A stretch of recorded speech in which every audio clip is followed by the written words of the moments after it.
Alright, on to the black cards, which is what I'm really wanting to talk about. This is the Son Goku Childhood, which doesn't really make any sense, but makes sense in the way of his age. He is Son Goku Childhood for both. I guess it's just because of his age, but the other thing is that a real bummer thing is that the I Am a World Champion card that draws you 2 for 1 doesn't count for this card because this one is a leader in the leader areas and the other one says in the battle area. So if you it would be better if it was saying battle and leader area, but that was another thing where people are saying like, oh, this card is the Jar of Greed or busted. We have like 30 cards that are Jar of Greed. It's like the Shenron leader itself is a Jar of Greed. Like I don't think that's really a big deal, but that's just a bummer that we can't use that card with this one. Anyway, this is a vanilla support type of leader in which the permanent is that if there's a skillless battle card in your drop card, skillless battle card in your drop area, you can activate this awaken effect at 6 or less. That's going to be pretty easy with the 4-star ball and as well as all this other support. Activate means choose one 4-star ball in your hand and reveal it. You draw 1 card and this gains 5k for the duration of turn. So one very cool interaction I'm going to go over is that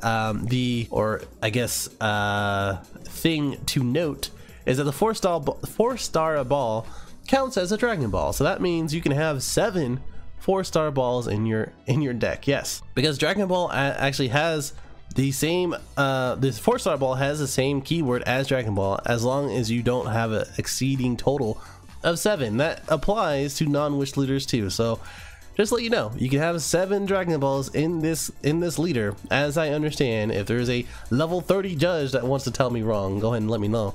But this is that's what I'm thinking of. You can have 7 of them, probably draw 1, and then activate this main effect where you draw 1 and gains 5k. And again, that 4-star ball also pumps something, and I'll go over that in a little bit. But this guy is a 4 or less, draw 1 and energy 1, just like the Frieza leader and all these other leaders that we are getting that does that. Probably because it's 6 or less, it's very easy to do, etc, right? The Bonds of Friendship, Son Goku. Activate main, choose 1 4-star ball and reveal it. You draw 2 cards and you choose 1 card from your hand and place it in drop area. So this, along with a few other things, it really screams Dimension Support Trunks. So the Dimension Support Trunks will give out a 20k critical beater, and then the 4-star ball will pump that guy for 30,000 critical, and then you have plenty of energy to open enough to go ahead and put a Champa or Iskai or whatever. And then when you combo with a skillless card, that card gains, when you combo with a skillless card, that card gains 5k combo power for the rest of your turn. So effectively you have a free super combo with any vanilla card. So baller ass leader. I love this color. I love this leader. It's very well designed and I'm very happy to see this. But you know what I'm not happy to see is the Super Dragon Balls. So so on both sides you can attack, right? He is obviously a Shenron card.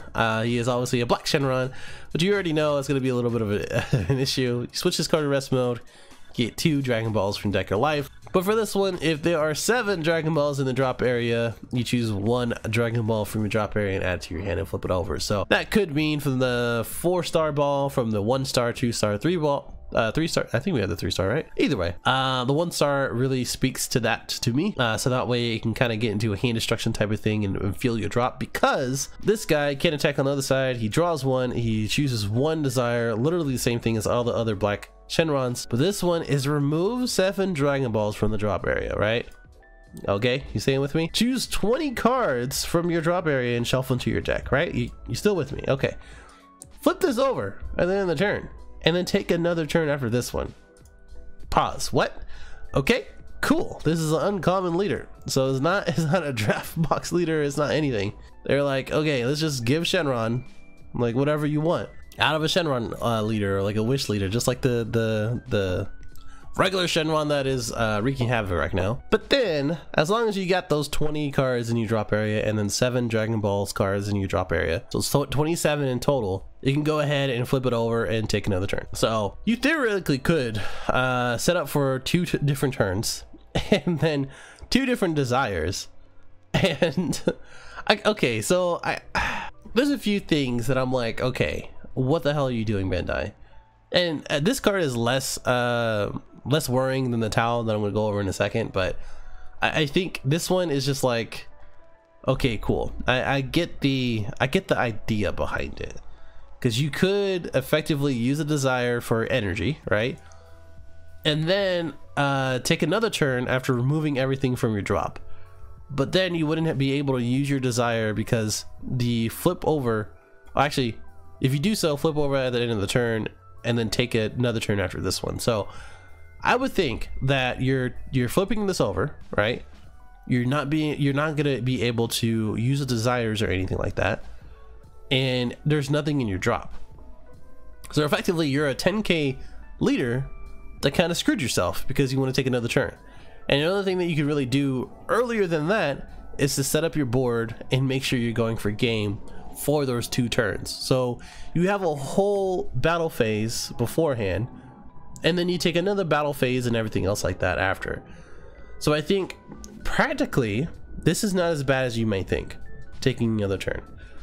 But on paper, it does look like it's a little bit of hassle, because now you're not able to do that. You're not able to do the things that you could do because you don't have any like effects to use your desires and get things out of your drop. And yeah, there are other desires, but most of them focus on your drop area, and that's the biggest thing. So I'm not too worried about this card. I'm not too worried about this leader, not at all. The other thing is that figuratively, this can actually keep going afterwards. Isn't that funny?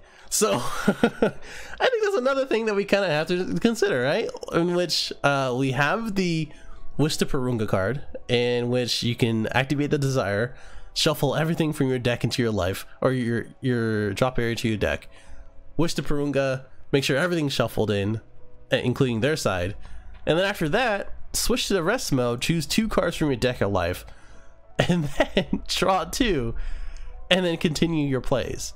So there's no like restriction as far as that goes. It's the same thing as like the Wish Gohan, in which you flip over after you do your critical and 3 energy, but then you still have access to the 2-drop desire card that restands him. So that's the type of thing that I'm looking at. And I might be sick, I might be dying here, but I think I'm pretty logical as far as this goes. And yeah, I don't know, I think there's a lot of pros and cons to this, and like I was saying in the Discord, join the Discord if you haven't already.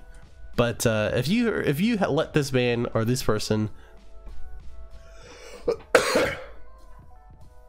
get to 27 cards in their drop area and you have not ended the game, then you're probably doing something wrong anyway.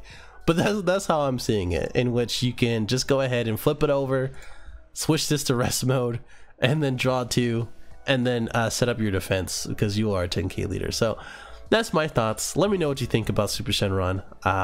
It's very interesting. Quick shift Krillin. This was exactly what I was talking about before. Shuffle 2 cards from your hand to your deck and draw 2. Training Buddy Krillin. This is cool. If you play this card, it's a 2-drop 15. Pretty good. Leader card is black. That means any Shenron Wish leader can play this for Child's Wish. Choose 1 skillless battle card with 2 or less from your drop area and play it. And then choose one of your opponent's battle cards with and opponent's battle cards and gains negative 5k. So just pop a 5k person. I think this is the first one that we have is a super combo with leader card is black.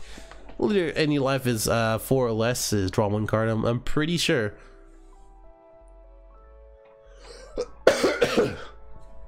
And this is the first ever 4 or less black super combo. If I'm wrong, I'm wrong.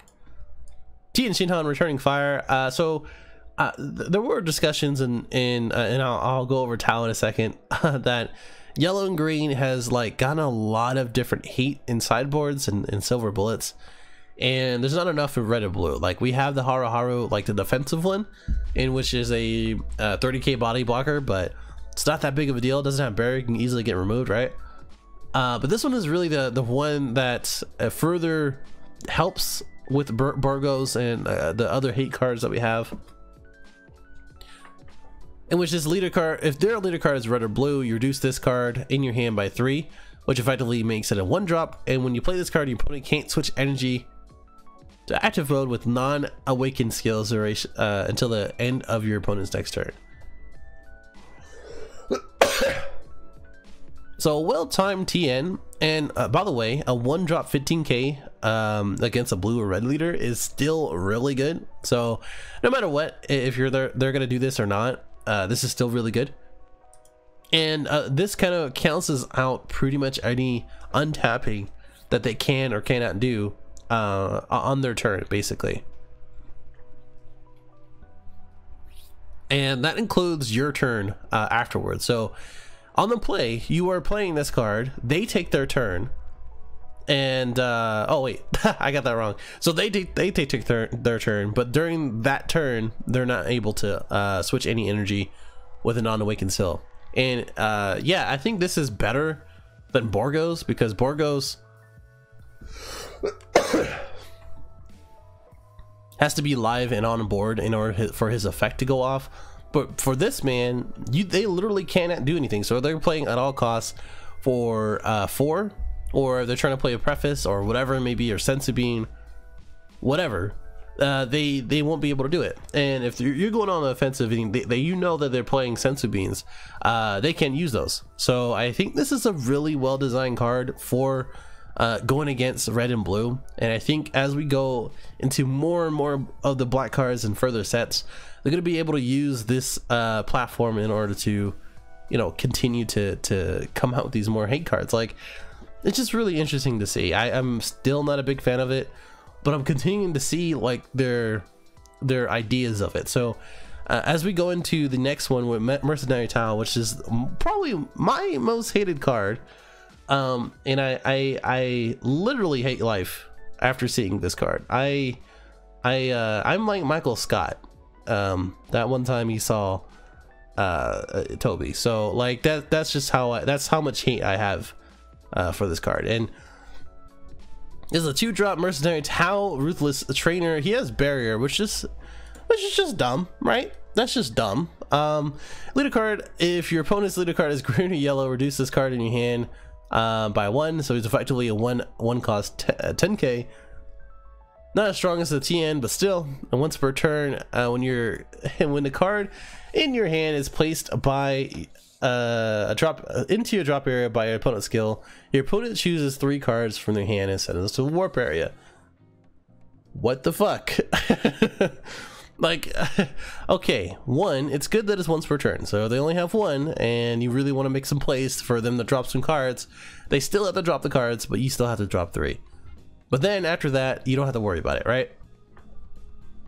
But it is both turns. So if you're going to be doing like a shocking death ball and then Chalet is on the board and then they have to drop 1, you then have to choose 3 on their turn to warp, and then you take your turn. And if you're playing like Lord Slug, which is my favorite leader, going to set 6, and you want to drop 1 for the your leader effect, you can't, because Bandai says no, and they made this card. And because he has Barrier, you're gonna have the main board something like Krillin or something else that gets rid of Barrier, and it's very frustrating. Very frustrating. I think this is a very frustrating card to see and to deal with. But the other part of it is that we have so many cards that answer other cards in the pool, but I think in a competitive basis, you cannot, 1, fit all the cards in your engine and have a consistent deck that beats other decks on a consistent basis on your main deck, and 2, cover all of the bases in your side deck to be consistent in that too. You have to choose basically based on the meta or whatever you think you're going to go against, and whatever your deck loses to, and include these type of cards. So I think personally, I'm getting closer to understanding why these type of cards are starting to come out. Another part of it is that I still improve them. I think you should let things happen as they should, and I'm not just saying that because I like Cane Destruction, but I don't know. I guess it's just so things don't get out of hand. But the ban list is for that, so I don't know. That's just, we'll see. Commander Red, head of the RR army. So for the uninitiated and people who still have not watched Dragon Ball, that's Red Ribbon. If you have Sparking 3, your leader card is black. You choose 1 skillless battle card with energy cost of 3 or less, and you drop here or deck and play it, and then shuffle your deck if you look through it. So for for 3, and as well as sparking 3, you can basically play a 3 cost 30k beater. Is it worth it? Probably not. Bonds of Friendship Android 8. Okay, so this guy is a 1-drop 4k. Look at top 7 and choose a skillless battle card. Cool.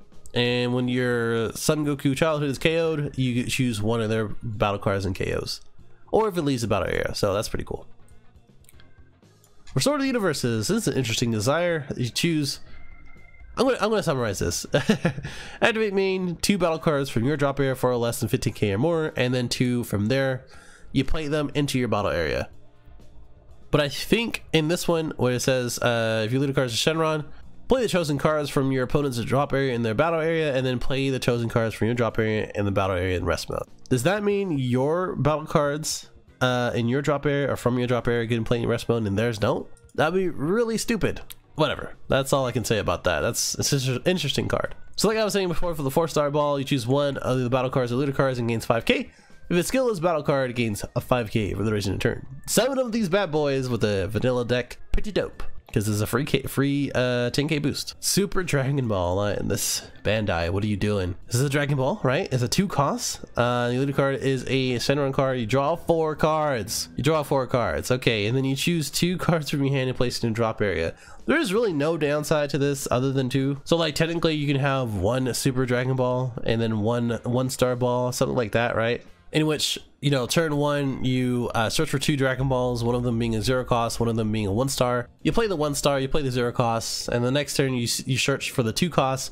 Yeah, you would be tapping out, but you draw 4 cards, and you do 2 cards in your hand and place in drop area, and then that way, from the 1 star and as well as from this card, you can choose whatever world piece or Child's Wish target that you want. And because we got with the Unyielding Band and a few other cards like the Feature Rare Goku, that mitigates different things like aggro, or a lot of different things from aggro, or the aggro archetype. People don't really have to worry about tapping out, so thanks Bandai. I don't think this is really great to put in after banning, and as well as providing all these other cards for aggro not to exist.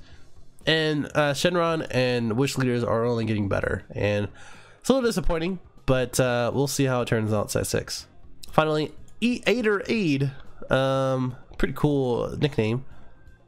Counter attack, you loot a card's black. Negate. That rhymed. Negate the attack. That also rhymed. Choose 1 skillless battle card from your drop area, warp, and add it to your hand. It's like Power Burst, but for vanilla cards. So that is it, guys. The next one that will be coming out will be in the 25th. So we got the box promotion card, just like the Splintering Mine from the last set. Broly pack info, so all the stuff that I was looking at before, and then the official tournament pack card. So all the TP6s. Very exciting to see all this. Very indifferent or questioning some of the stuff that we just saw here, but we'll see how it turns out.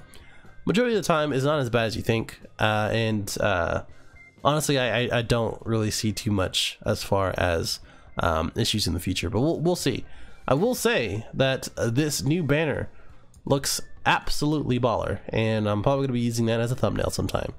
I will see you in the next one. Definitely like, dislike, comment, and let me know what you think about all of these new cards, and I will just subscribe. I'm sick. I'm gonna go sleep. Later.